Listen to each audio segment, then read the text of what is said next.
ಸಂತ್ರಸ್ತ ಮಹಿಳೆ ಅಪಹರಣ ಪ್ರಕರಣ ಸಂಬಂಧ ನ್ಯಾಯಾಂಗ ಬಂಧನಕ್ಕೊಳಗಾಗಿರೋ ಜೆಡಿಎಸ್ ಶಾಸಕ ಹಾಗೂ ಮಾಜಿ ಸಚಿವ ಎಚ್.ಡಿ. ರೇವಣ್ಣ ಅವರನ್ನ ಪರಪ್ಪನ ಅಗ್ರಹಾರದ ಕೇಂದ್ರ ಕಾರಾಗೃಹಕ್ಕೆ ಶಿಫ್ಟ್ ಮಾಡಲಾಗಿದೆ. ಸಂತ್ರಸ್ತ ಮಹಿಳೆಯ ಅಪಹರಣ ಪ್ರಕರಣದಲ್ಲಿ ಮೇ 4ರಂದು ಬಂಧಿತರಾಗಿರೋ ರೇವಣ್ಣ ಅವರನ್ನ ಈ ಹಿಂದೆ 4 ದಿನಗಳ ತನಕ ಎಸ್ಐಟಿ ವಶಕ್ಕೆ ನೀಡಲಾಗಿತ್ತು. ಕಸ್ಟಡಿ ಅವಧಿ ಮುಗಿದ ಹಿನ್ನೆಲೆಯಲ್ಲಿ ಅವರನ್ನ 17ನೇ ಎಸಿಎಂಎಂ ನ್ಯಾಯಾಲಯದ ನ್ಯಾಯಾಧೀಶರ ಮುಂದೆ ಹಾಜರುಪಡಿಸಲಾಗಿತ್ತು. ವಿಚಾರಣೆ ನಡೆಸಿದ ನ್ಯಾಯಾಧೀಶರು ಎಚ್.ಡಿ. ರೇವಣ್ಣ ಅವರನ್ನ ಮೇ 14ರ ತನಕ ನ್ಯಾಯಾಂಗ ಬಂಧನಕ್ಕೆ ಒಪ್ಪಿಸಿ ಆದೇಶಿಸಿದ್ರು.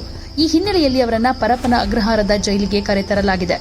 ರೇವಣ್ಣ ಅವರನ್ನ ಪರಪ್ಪನ ಅಗ್ರಹಾರಕ್ಕೆ ಕರೆತರೋ ಹಿನ್ನೆಲೆಯಲ್ಲಿ ಜೈಲಿನ ಬಳಿ ಪೊಲೀಸರು ಬಿಗಿ ಭದ್ರತೆಯನ್ನು ಕೈಗೊಂಡಿದ್ರು. ಮುಂಜಾಗ್ರತಾ ಕ್ರಮವಾಗಿ ಜೈಲಿನ ಚೆಕ್ಪೋಸ್ಟ್ ಬಳಿ ಬ್ಯಾರಿಕೇಡ್ ಅಳವಡಿಕೆ ಮಾಡಲಾಗಿತ್ತು. ಎಲೆಕ್ಟ್ರಾನಿಕ್ ಸಿಟಿ ಉಪವಿಭಾಗದ 5 ಇನ್ಸ್ಪೆಕ್ಟರ್ಗಳು ಬಂದೋಬಸ್ತ್ ಕೈಗೊಂಡಿದ್ರು.